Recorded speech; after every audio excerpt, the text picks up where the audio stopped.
दोस्तों middle east में जो वॉर चल रहा है उसमें एक अपडेट है जिसमें देखा जा रहा है कि डोनाल्ड ट्रंप ने 5 दिन के लिए ये कहा कि एक बार हम ईरान पे स्ट्राइक्स नहीं करेंगे।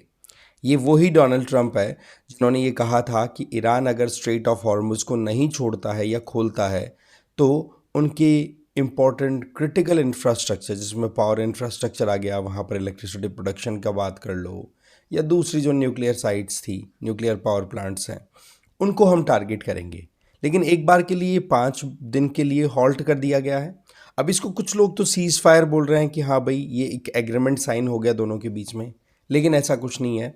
तेहरान ने इस बात को लेकर के बिल्कुल मना कर दिया है कि हमारे बीच में कोई डायलॉग चल रहा है, ऐसा बिल्कुल भी नहीं है। ये केवल और केवल फेक न्यूज़ फैलाने की कोशिश की जा रही है ना। जिस तरीके की सिचुएशन अभी वेस्ट एशिया में बनी हुई है वो यूएस और इजराइल की पूरी कैलकुलेशन के अगेंस्ट में जाती दिखाई पड़ रही है। इनका ये सोचना था कि टॉप लीडरशिप को वैनिश कर देंगे, ख़त्म कर देंगे, तो फिर उसके बाद में ईरान घुटनों पे आ जाएगा। लेकिन सही मायने में देखा जाए तो टॉप लीडरशिप तो नो डाउट ख़त्म हो गई ईरान की, लेकिन वहाँ पर अभी भी जो लोअर कार्डर था, लोअर रैंक के जो इंडिविजुअल्स थे, वो लगातार उसी पोटेंशियल के साथ ऑपरेट कर रहे हैं जिसके साथ में वहाँ की लीडरशिप ऑपरेट करा करती थी। अब ये सिनेरियो वहाँ पर अभी बन रहा है। इसके अलावा देखा जाए तो ईरान ने भी मिडिल ईस्ट के दूसरे जो कंट्रीज़ हैं, वेस्ट एशिया के बाकी कंट्रीज, सऊदी, यूएई, इनकी तरफ मिसाइल अटैक किया था कल। और इजराइल ने भी ईरान की कैपिटल तेहरान में अटैक किए थे। मतलब ये कि डोनाल्ड ट्रंप की बात में कितना वज़न है ये तो देखो, कहा कहना मुश्किल है, क्योंकि हमें भी पता है कि ये इंडिविजुअल ऐसे हैं कि उठते हैं कुछ स्टेटमेंट दे देते हैं। वहीं पर ईरान की जो इस्लामिक रेवोल्यूशनरी गार्ड कॉर्प्स हैं, आईआरजीसी, उनका ये कहना है कि हम तो हमारी तरफ से अटैक्स को नए नए तरीके से अंजाम दे रहे हैं। तो ये एक तरीके का यूनिलैटरल पॉज दिया है ना। इसको सीज फायर नहीं बोला जाएगा। वहीं हमारी पार्लियामेंट में भी इस मुद्दे को लेकर के बातचीत हुई तो प्राइम मिनिस्टर मोदी जी ने लोकसभा को कहा कि सभी हमारे जो पॉलिटिकल पार्टीज हैं उनको साथ मिलकर के इस माहौल को टैकल करना होगा। India should formally stand United, ठीक है, क्योंकि ये सिचुएशन ऐसी बन रही है जहाँ पर इंडिया अगर डिवाइडेड दिखेगा, अलग अलग ओपिनियन आते दिखेंगे, तो टैकल करना बड़ा मुश्किल हो जाएगा। ठीक है, तो ये सिनेरियो अभी वेस्ट एशिया या फिर कहे कि मिडिल ईस्ट में बनी हुई है। आगे चलते हैं, चलिए अब आर्टिकल्स को देख लेते हैं। देखो, फर्स्ट आर्टिकल है आईओएस सागर 2026 से रिलेटेड। इंडिया ने इसके सेकेंड एडिशन के दौरान अपनी कमिटमेंट्स एक बार फिर से बताई है कि जो इंडियन ओशियन रीजन है वहाँ पर इंडिया एक नेट सिक्योरिटी प्रोवाइडर के तौर पे काम करता आया है और करता रहेगा। जिसका मतलब ये है कि ये जो सागर विजन है ना, जिसका मतलब हो गया strategic maritime vision promoting security cooperation and sustainable development in Indian Ocean region, वहां पर अपने खुद के जो इंटरेस्ट है वो तो प्रोटेक्ट करेगा, प्लस में नेबर कंट्रीज हैं उनके लिए भी काम करेगा। ये एक बहुत इंपॉर्टेंट इनिशिएटिव है। कभी भी अगर हम हमारा नेवल पावर की बात करें या फिर जो हमारी एक सॉफ्ट पावर नेवी के थ्रू हम एक्सपेंड करने की बात करें, तो ये सागर जो एक प्रोग्राम है ये हमारे लिए बहुत इंपॉर्टेंट हो जाता है। ठीक है ना। तो इंडियन ओशन रीजन में कोलैबोरेशन, एक दूसरे का कॉपरेशन, जो भी इंडियन ओशन रीजन के जो आप कंट्रीज़ हैं उनकी एक टुगेदरनेस का एक पॉइंट यहाँ पर देख सकते हैं। लॉन्च कब हुआ था ये ध्यान रख लेना है, मार्च 2015 को। और लॉन्चिंग का पॉइंट क्या था, जब हमारे पीएम मोदी जी मॉरिशस की विजिट पे गए थे 2015 में, तब। फिर हमें ध्यान रखना क्या है कि इसके ऑब्जेक्टिव्स क्या है। एक तो मैरीटाइम सिक्योरिटी तो देनी है, क्योंकि आपको पता है कि जो भी ट्रेड होता है, कम्युनिकेशन लेन्स हैं, वो ओशन के थ्रू जाती हैं। तो वहाँ पर पायरेसी, टेररिज्म, इलीगल एक्टिविटीज़, उनको रोकना। कैपेसिटी बिल्डिंग, जिस तरीके की भी इलीगल एक्टिविटीज़ हो रही हैं उनके खिलाफ में कैसे टेक्निकल हैंड, एक तरीके से हमारे पास में जो पर्सनल्स हैं जिनके पास में ट्रेनिंग अच्छी है, उनको हम कैसे और ज़्यादा बढ़ा सकते हैं। हमारी जो विजिलेंस है उसको एक्सपेंड करके हमारे पड़ोसी देशों की सहायता कर सकते हैं, अगर हम इंडियन ओशन रीजन की बात करें। इसके अलावा regional growth and blue economy. अब ये दोनों एस्पेक्ट सीधे इशारा किस तरफ कर रहे हैं कि आप इंडियन ओशन रीजन में अगर आप लोकेटेड हैं, आपका मतलब कोई भी कंट्री, तो आप ओशियन के थ्रू जो भी इकोनॉमिक एक्टिविटीज होती है, चाहे फिर वो एक्वाकल्चर से रिलेटेड हो या फिर ट्रेड रिलेटेड हो, उन चीज़ों को प्रमोट करवाना। HADR डिजास्टर रिस्पॉन्स, इसकी अगर बात करें तो ह्यूमैनिटेरियन असिस्टेंस डिजास्टर रिलीफ। इसमें क्या होता है कि इंडिया हमेशा पहला एक कंट्री, मतलब शुरुआती जो कंट्रीज होते हैं ना कभी से भी डिजास्टर लाइक कंडीशन में, वहां सबसे पहले अपनी तरफ से रिस्पॉन्ड करने वाला कंट्री मिल जाएगा। ठीक है, rule based order, United Nation का जो हमारे पास में convention on laws on of sea, UN clause जो है उसकी प्रॉपर इंप्लीमेंटेशन इंश्योर करना। क्योंकि आपको ध्यान होगा जिस तरीके से साउथ चाइना सी में चाइना अपने मन में आए जैसे दादागिरी करता है ना, तो उसको कंटेन करने के लिए UN क्लॉज के रूल्स रेगुलेशन की बात होती है, लेकिन उनको क्या चाइना फॉलो करता है? Answer is no. तो वो चीजें इंडियन ओशन में ना प्रॉब्लम क्रिएट करें। इसके अलावा इंडियन ओशन शिप सागर की बात करें, IOS सागर, ये देखो अपने आप में सागर इनिशिएटिव के अंडर में एक एक्सरसाइज का पार्ट है। इसकी शुरुआत हमने बात की, सागर इनिशिएटिव 2015 में लॉन्च हो गया था, लेकिन ISO सागर है ना, इसकी लॉन्चिंग हुई, आप क्या फर्स्ट एडिशन हुआ था पिछले साल 2025 में। और कहां से? करवर कर्नाटका से। और दूसरा जो एडिशन अभी चल रहा है वो कोची, जो हमारी सदर्न नेवल कमांड है केरलम में, वहां पर इसका ऑपरेशन हो रहा है। हमारी तरफ से पार्टिसिपेशन में जो नेवल शिप्स जाते हैं उनका नाम वैसे जनरली कोई पूछता नहीं है, लेकिन स्टिल फर्स्ट एडिशन में INS सुनैना था, है ना, और अब की बार देखें तो INS सुनैना ही यहां पर पार्टिसिपेट करता दिख रहा है ना। टारगेट आपको समझ में आ गया होगा कि ये एक ऐसी एक्सरसाइज है जहां पर पड़ोसी देश साथ में मिलकर ये एक्सरसाइज करेंगे, जिसके चलते बेस्ट प्रैक्टिसेस की एक्सचेंज हो पाएगा, इंटरऑपरेबिलिटी, ट्रस्ट बिल्डिंग, वो सारी चीज़ें पॉसिबल हो पाती है। सिग्निफिकेंस अगेन वही, नेट सिक्योरिटी प्रोवाइडर के तौर पे इंडिया काम कर रहा है यहाँ पे। International sea lines of communication की प्रोटेक्शन और उनके प्रमोशन से रिलेटेड काम, और कोऑपरेटिव और सस्टेनेबल मैनर में ग्रोथ, जहाँ पर फिर चाहे क्लाइमेट का कोई चैलेंज आए, एनवायरनमेंट को प्रोटेक्ट करने से रिलेटेड हो, या मैरीटाइम गवर्नेंस, जहाँ पर यूनाइटेड नेशन के जो रूल्स हैं उनका हम प्रॉपर इंप्लीमेंटेशन इंश्योर करवाने के लिए काम करते हैं। ठीक है, तो ये ध्यान रख लेंगे। फिर आता है Dimona nuclear facility. West Asia में Israel US versus Iran conflict, इसमें ईरान ने क्या किया, इजराइल की एक न्यूक्लियर फैसिलिटी है डिमोना, जो कि नेगेव डेजर्ट में लोकेटेड है। यहां पर आप देखोगे ये डेड सी से थोड़ा सा साउथ वेस्ट की तरफ देखोगे तो यहां पर लोकेशन आ गई आपकी डिमोना न्यूक्लियर रिएक्टर, और यहां पर इजराइल के यहां पर ईरान ने अटैक कर दिया। ठीक है, तो इस वजह से इंपॉर्टेंट हो जाता है। यहाँ पर ये जो डिमोना न्यूक्लियर रिएक्टर है, इसका नाम क्या है आप ध्यान रखना, नेगेव न्यूक्लियर रिसर्च सेंटर। कहाँ का है ये? इजराइल का। स्टैब्लिश 1958 में फ्रांस की हेल्प से किया गया था। वैसे देखा जाए तो जिस तरीके से हम नो फर्स्ट यूज पॉलिसी की बात करते हैं ना, कि हम पहले कभी भी न्यूक्लियर वेपन यूज नहीं करेंगे, लेकिन हम पे कोई अटैक कर लेगा तो छोड़ेंगे नहीं। इजराइल है ना न्यूक्लियर ओपेसिटी पे चलता है, मतलब कि कहीं पर भी न्यूक्लियर फैसिलिटी आपको दिखे तो आप ये नहीं देख पाओगे कि वहाँ पर न्यूक्लियर वेपन है, या फिर वहाँ इजराइल केवल पावर प्रोडक्शन ही कर रहा है। कहने का मतलब बिल्कुल ओपेकनेस के थ्रू एम्बिगिटी मेंटेन करके चलता है। ठीक है, वैसे सबको पता है न्यूक्लियर वेपन इजराइल के पास है। डेजर्ट डेवलपमेंट प्रोग्राम, इजराइल है यहाँ वेस्ट एशिया में हम देखें तो ये डेजर्टिक इकोसिस्टम है, यहाँ पर एग्रीकल्चर और अपनी छोटी पॉपुलेशन हो, लेकिन उसके साथ सर्वाइव करने के लिए टेक्नोलॉजिकल एडवांसमेंट में भी इजराइल काम करता रहता है। याद रखना है हमें, नेगेव डेजर्ट है ना इजराइल में। फिर आता है माइनर प्लेट सेंटर। देखो ये एक इंस्टीट्यूशन है बेसिकली, है ना, नासा की फंडिंग के बेसिस पर चलता है इसका काम मेजरली। अगर देखें इस इंस्टीट्यूशन की तरफ से 15 नए प्लेनेट, नए मून्स की डिस्कवरी को एक तरीके से अप्रूवल दे दिया गया है। और वो मून्स किसके तरफ मिले हैं? चारों तरफ। एक तो जुपिटर के एडिशन में मिले हैं, एक सैटर्न। अगर हम बात करें वैसे, अगर सबसे ज्यादा अगर आपको पूछा जाए मून्स किस प्लेनेट के पास में है, तो आपका आंसर वहां पर चला जाना चाहिए सैटर्न, है ना, 250 से ज्यादा है। फिर उसके बाद में जुपिटर और यूरेनस। और सबसे इंटरेस्टिंग चीज, सबसे ज्यादा अगर आपके पास में मून्स की बात की जाए तो प्लेनेट जोवियन प्लेनेट जो होता है ना, गैसियस प्लेनेट, उनके पास में है। समझ गए? अब समझते हैं एमपीसी ने क्या बोला है। ये जो एमपीसी है, माइनर प्लेट सेंटर, इसने बोला 15 नए हमने नेचुरल सैटेलाइट्स आइडेंटिफाई किए हैं, जिनमें 4 तो जुपिटर के हैं और 11 सैटर्न के हैं। तो सैटर्न की और संख्या बढ़ चुकी है ना, ये याद रख लेना। फिर बात आती है इसमें किन का कोलैबोरेशन था। कोई पर्टिकुलर एक इंस्टीट्यूट ना होकर के ये एक तरीके से टीम वर्क किया गया है इंटरनेशनली, जो भी डिफरेंट एस्ट्रोनॉमर्स, ऑब्जर्वेटरीज इस तरीके से सेलेस्टियल बॉडीज को डिस्कवर करने में, एक्सप्लोर करने में काम करती हैं। इसकी बात करें तो सीधी बात है, इससे आइडिया, अब मानो कि जुपिटर की स्टडी के लिए ही हम कोई प्रोजेक्ट भेजें, कोई हमारा मिशन भेजें, और वहां पर हमें इन प्लैनेट्स के बारे में पूरी, जो प्लैनेट के जो मून है, सैटेलाइट्स है, उनके बारे में पूरी डिटेल नहीं पता, और वहां पर हमारा मिशन गया और वहां पर किसी एक सेलेस्टियल बॉडी से टकरा गया, तो प्रोजेक्ट फेल हुआ कि नहीं? तो डिटेल स्टडी फिर बाद में फर्दर एक्सप्लोरेशंस में हेल्प करती है।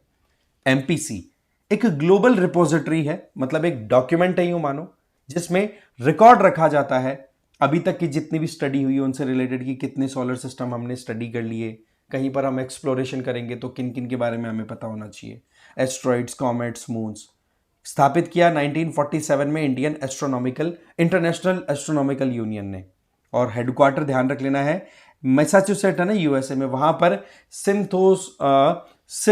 स्मिथसोनियन एस्ट्रोफिजिकल ऑब्जर्वेटरी, वहां पर इसकी लोकेशन आ जाएगी। फंडिंग इसमें मेजरली काम तो देखो इंटरनेशनल एस्ट्रोनॉमिकल यूनियन के अंडर में तो काम करती है। फंडिंग मेजरली नासा का एक प्रोग्राम चल रहा है, near earth object observation programme.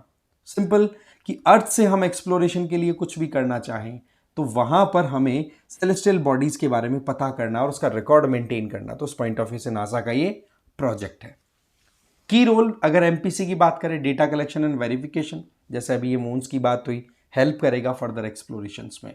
Orbit computation and designing, मानो जुपिटर या सैटर्न की तरफ जाना है तो अब और डिटेल में स्टडीज हो पाएंगी। नियर अर्थ ऑब्जेक्ट्स की प्रॉपर मॉनिटरिंग, हमें अर्थ के बाहर भी देखना रहता है कि क्या कोई एस्ट्रॉइड या कोई भी सेलेस्टियल बॉडी ऐसी मूव कर रही है जो कि अर्थ से आके टकरा के हमारे लिए खतरा बने, तो वो एक डिफेंसिव इनिशिएटिव के लिए काम करेगा। साइंटिफिक कम्युनिकेशन, सीधी बात है, माइनर प्लेट इलेक्ट्रॉनिक सर्कुलर आप तैयार करते हो। देखो यहां पर हम बात क्या कर रहे हैं कि माइनर प्लैनेट सेंटर है, तो ये रिकॉर्ड मेंटेन करने का काम किया जा रहा है, तो यहां पर एक इस रिकॉर्ड को इलेक्ट्रॉनिक फॉर्म में कर दिया जाए और उसकी एक्सेसिबिलिटी बाकी जो दुनिया के एस्ट्रोनॉमिकल यूनिट्स काम कर रही हैं उनको दे दी जाए, तो एक तरीके से सबके पास में डिटेल होगी। फर्दर जो नए मिशंस लॉन्च करने होंगे तो डिटेल स्टडी के बेसिस पे हो पाएगा। अभी देखें तो माइनर प्लैनेट सेंटर का जो मास्टर डेटाबेस है उसमें 7 लाख से ज़्यादा माइनर प्लैनेट्स देखने को मिल जाएंगे। वही बात, प्लैनेटरी डिफेंस इंश्योर करना, एडवांस एस्ट्रोनॉमी, ग्लोबल कोऑर्डिनेशन को इंश्योर करना, ये मेजर इसका सिग्निफिकेंस शो हो गया। अब बात आती है ग्लोबल टेररिज्म इंडेक्स। सबसे पहला सवाल कौन रिलीज करता है? Institute for economics and peace. उन्होंने ग्लोबल टेररिज्म इंडेक्स 2026 रिलीज किया। पाकिस्तान सबसे ज्यादा वल्नरेबल टुवर्ड्स टेररिज्म बताया, वहीं पर इंडिया की रैंक 13th रही। क्लियर है? ये लाइन याद रख लेनी है। फर्स्ट रैंक पाकिस्तान की, स्कोर क्या दिया 10 में से 8.574, और फिर 10 नंबर तक आप आओगे तो इजराइल दिखेगा, लेकिन बीच में आप देखो बुर्किना फासो, नाइजर, नाइजीरिया, माली, सीरिया थोड़ा एशिया में आ गया, सोमालिया, डीआरसी, कोलंबिया चलो ठीक है आपका साउथ अमेरिकन हो गया। बाकी ज्यादातर कंट्रीज कहां पर दिख रहे हैं? African countries. समझ गए? तो हमें ये देखना टॉप 10 में सबसे ज्यादा कहां से गए? अफ्रीकन कंट्रीज आ रहे हैं। पाकिस्तान को टॉप में डाला गया है, क्यों? वहां पर एक तो तहरीक तालिबान पाकिस्तान, टीटीपी के अटैक्स हो रहे हैं, बलूच लिबरेशन आर्मी के अटैक्स हो रहे हैं, जिसके चलते अभी कॉन्फ्लिक्ट भी आप देख सकते हैं कितना ज्यादा वहां पर इंटरनली बना रहता है। एक्सटर्नली तो चलो तालिबान से लड़ाई चल ही रही है, बाकी उसके बाद में अफ्रीकन कंट्रीज भी लिस्ट में अच्छी खासी संख्या में है। इंडिया, हमें देखो 13th रैंक मिली है, स्कोर रहा 6.43। इसमें देखो क्या क्या चीजें बताइए। एक तो कि हम अभी भी सिक्योरिटी चैलेंज के हिसाब से देख रहे हैं टेररिज्म को, इसमें डाउट नहीं है, लेकिन हमारा जो टैकल करने के जो हमारे एफर्ट्स हैं वो अच्छे हो रहे हैं, इस वजह से रैंक जो है वो टॉप 10 में नहीं है, मतलब बढ़िया परफॉर्म हम कर रहे हैं, है ना। पर हाँ, प्रॉब्लम खत्म नहीं हुई है, लेकिन अभी भी देखें तो 140 के प्लस अगर हम इंसिडेंट्स की बात करें, 2026 का ये जो इंडेक्स आया इसमें 140 से ज़्यादा इंसिडेंट्स को देखा गया, 100 से ज़्यादा फैटलिटीज, 100 से ज़्यादा इंजरीज रिकॉर्ड की गई है अलग अलग इवेंट्स में। तो उस पॉइंट ऑफ व्यू से अभी भी हम वल्नरेबल हैं। अफ्रीकन कंट्रीज़ की बात हो ही चुकी है, और उसमें मेजरली साहेल रीजन, जो आपका सहारन रीजन है ना, उसके जस्ट नीचे वाला जो पोर्शन है वहाँ पर ज़्यादातर आपको देखने को मिलेगी। आजकल जो टेररिज्म के नए मेथड्स आए उनमें लोन वोल्फ अटैक्स हैं, वो ज़्यादा देखने को मिलता है। जैसे एक टेररिस्ट है, अब टेररिस्ट वो एग्जैक्टली किसी ऑर्गेनाइजेशन से एसोसिएटेड नहीं है, लेकिन ऑनलाइन ट्रेनिंग ले ली, एक फेरी ली या फिर एक कोई लॉरी ली, गाड़ी ली और चढ़ा दी, है ना। यूथ रेडिकलाइजेशन ये बहुत ज़्यादा देखने को मिल रहा है ना। फिर बात करते हैं इस इंडेक्स की। ये एनुअल रिपोर्ट है जिसमें 163 कंट्रीज को कवर किया जाता है, मतलब दुनिया की ज़्यादा भी नहीं तो 99% पॉपुलेशन आप यहाँ पे कवर होते देखेंगे। रिलीज करने वाला इंस्टीट्यूट ध्यान रख लेंगे आप, institute for economics and peace. इसमें देखो किस तरीके से कैलकुलेशन होती है। एक तो देखो स्कोरिंग दी जाती है 0 से लेके 10। 0 का मतलब कोई टेररिस्ट थ्रेट नहीं है, 10 का मतलब हाईएस्ट थ्रेट है। साथ ही साथ 5 साल का इसमें पूरा कैलकुलेशन देखा जाता है कि पिछले 5 सालों में क्या परफॉर्मेंस किस कंट्री की रही, कहां पर टेररिस्ट एक्टिविटीज देखी गई। की पैरामीटर इसमें टेररिस्ट इंसिडेंट्स, फैटेलिटीज, इंजरीज और प्रॉपर्टी डैमेज, इनको अलग अलग वेटेज दिया जाता है। यहां पर आप देख सकते हैं, एक वेटेज है टेररिस्ट इंसिडेंट्स का, फैटेलिटीज को 3, इंजरीज 0.5, प्रॉपर्टी डैमेज को 0 से 3 के बीच में। फिर देखा जाता है ओवरऑल कैलकुलेशन की किसको 0 देना है, किसको 10 देना है। इसके अलावा टेररिस्ट एक्टिविटीज हो रही है उसकी फ्रिक्वेंसी कितनी है, कितना ज़्यादा हाई लेवल की इंपैक्टफुल हो रही है, कितना डैमेज क्रिएट कर रही है ना, उन चीज़ों को भी फिर वेटेज देकर के ओवरऑल गणित लगाई जाती है। बेनिफिट देखो, इंटरनेशनली आइडिया लग जाता है टेररिज्म का ट्रेंड क्या चल रहा है, और कंट्रीज को भी जब इनका डेटा दिया जाता है तो उनको हेल्प मिलती है कि काउंटर टेररिज्म स्ट्रेटेजीज पर और इफेक्टिवली कैसे काम कर सकते हैं। ठीक, इसके अलावा थ्रेट्स एंड हॉटस्पॉट्स को आइडेंटिफाई करना, कहां पर ज्यादा टेरर इवेंट्स हो रहे हैं, और कंपैरेटिव असेसमेंट करना नेशनल सिक्योरिटी लेवल पे। फिर बात करते हैं एग्री फोटोवोल्टाइक सेगमेंट की। होता क्या है कि हम एग्रीकल्चर, ये देखो आप, ये रहे आपके फोटोवोल्टाइक सेल, और बीच में आपने ग्रीन हाउस या फिर आप कह सकते हो पॉली हाउस बना दिए जहां पर खेती भी हो रही है। तो क्या है कि खेतों के अंदर इस तरीके से अगर सोलर फोटोवोल्टाइक सेल्स इंस्टॉल कर दिए जाएं और ऐसी क्रॉप्स हम यहां पर लगाएं जो कि थोड़ा बहुत अगर छाया भी आ जाए, शेडो रीजन भी क्रिएट हो जाए, तो वो बर्न ना हो, उनकी ग्रोथ पे असर ना पड़े। इस तरीके की जब कॉम्बिनेशन में हम फोटोवोल्टाइक सेल खेतों में लगा देते हैं ना, उन्हीं को एग्री फोटोवोल्टाइक्स बोल दिया करता है। मुद्दा क्या है, देखो पीएम कुसुम स्कीम चली रही है, उसका जो सेकंड वर्जन है ना, उसमें क्या है कि एग्रीकल्चर पीवी का जो प्रोविजन है, एग्री पीवी, इसकी प्रमोशन के लिए 5,000 करोड़ रुपए का अलोकेशन किया गया है। तो ये सीरियसनेस को शो करता है गवर्नमेंट की तरफ से, है ना। क्या है इसका मामला, समझिए। देखो पूरी दुनिया में ये एक चल रहा ट्रेंड है कि जब हम सोलर फोटोवोल्टाइक बेस्ड अगर बड़े प्लांट्स इंस्टॉल करें तो हमें चाहिए होती है बहुत बड़ी ज़मीनें। अब ज़मीन आप लगाओगे तो वहाँ पर बायोडाइवर्सिटी को और इनको लॉस हो सकता है अगर आप बहुत ही बड़ा प्लांट किसी बड़े एरिया में लगाते हो। तो क्यों ना फिर हमारे खेत हैं उनमें इस तरीके की खेती की जाए जहाँ पर इस तरीके से अगर पैनल इंस्टॉल कर भी दिए तो उसकी छाया से क्रॉप को डैमेज ना पहुंचे, है ना। तो इस तरीके से ओवरऑल देखें ना वर्ल्ड वाइड, तो 2024 में 4 के कंपैरिजन में 2031 तक अगर हम कंपाउंड एनुअल ग्रोथ रेट मतलब एक एवरेज निकालें तो 8.3% का इंक्रीमेंट देखने को मिलेगा, जिसमें सबसे आगे देखें तो वहां पर आपको ये हमारा जो नॉर्थ अमेरिकन रीजन है वहां पर, ठीक है, यूनाइटेड स्टेट्स के हिसाब से सबसे ज़्यादा लीडिंग हो रही है। इसमें भी यूनाइटेड स्टेट्स में भी कैलिफोर्निया और न्यूयॉर्क में ज़्यादा, ये स्टेट वाइज। इंडिया की बात करें तो हमारे भी इसको प्रमोट किया जा रहा है। अभी 50 pilot agri PV installation nationwide कर दिए गए हैं, देखा जा रहा है, उनकी स्टडी की जा रही है, क्योंकि सीधी बात है आपको देखना है कि भाई किस तरीके से हमें माउंटिंग करनी है फोटोवोल्टाइक सेल्स की, इस तरीके से टिल्टेड माउंटिंग करनी है, वर्टिकल माउंटिंग करनी है, वो सारी गणित लगाई जाएगी। साथ ही साथ क्रॉप कॉम्बिनेशन क्या होना चाहिए, फिजिबिलिटी देखी जाएगी, फार्मर को वाकई में बेनिफिट होगा कि नहीं, ये सारी कैलकुलेशंस होती हैं। एग्री फोटोवोल्टाइक पीवी क्या है, ये सिस्टम है, ये मैंने आपको ऑलरेडी बता दिया। इसमें इलेक्ट्रिसिटी प्रोडक्शन भी होगा, क्रॉप कल्टीवेशन भी होगी। तो इससे क्या हो गया, लैंड एफिशिएंसी आएगी यूसेज के हिसाब से, फार्मर इनकम बढ़ेगी, एनर्जी ट्रांजिशन, जो हम फॉसिल फ्यूल पे डिपेंडेंसी को खत्म करना चाहते हैं रिन्यूएबल एनर्जी की तरफ जाके, वो पॉसिबल हो पाएगा। पायलट प्रोजेक्ट के तौर पे उत्तर प्रदेश में हम देखेंगे तो वहां पर successfully agri PV pilot project चल रहे हैं 10 किलोवाट का। एमआईटी यूनिवर्सिटी प्लांट भी है नोएडा, ठीक है, वहां पर भी ये चल रहा है। उन्होंने भी अपने आसपास के खेतों में ये चीज़ें करवा रखी है। महाराष्ट्र में भी स्टेट इलेक्ट्रिसिटी डिस्ट्रीब्यूशन कंपनी, उन्होंने 2730 सब स्टेशन आइडेंटिफाई किए। मल्टीपल जगह आइडेंटिफाई की जा रही है देश में, टारगेट है कि रिन्यूएबल एनर्जी की तरफ मूव किया जाए।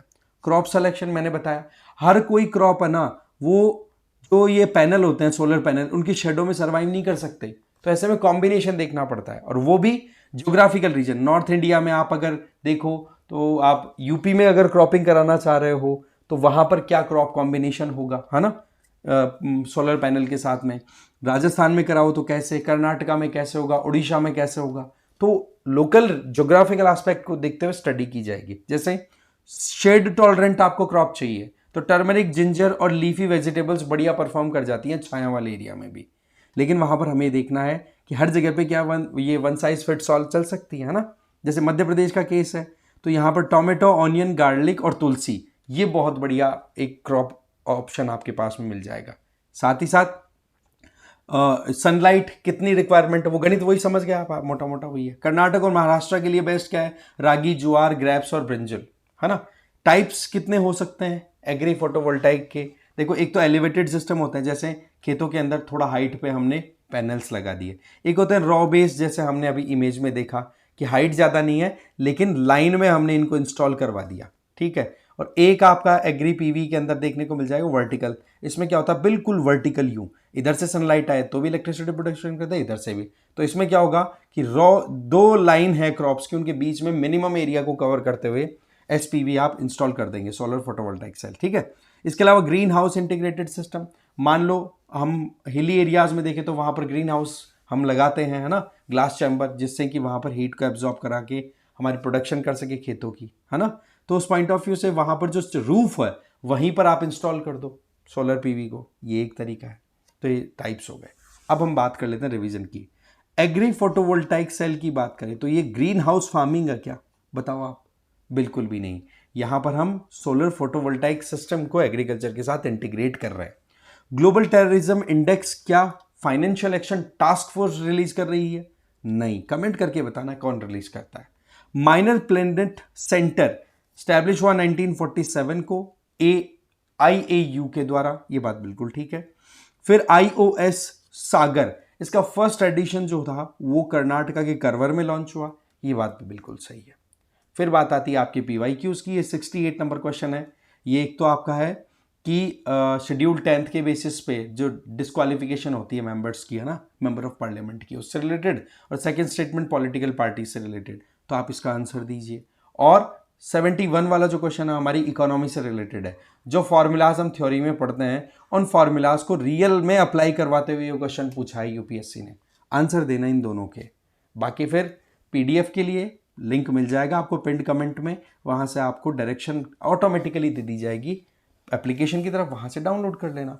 बाकी इस QR कोड को फॉलो स्कैन करके फॉलो कर सकते हो लेटेस्ट अपडेट्स के लिए। इस वीडियो में इतना ही, थैंक यू वेरी मच।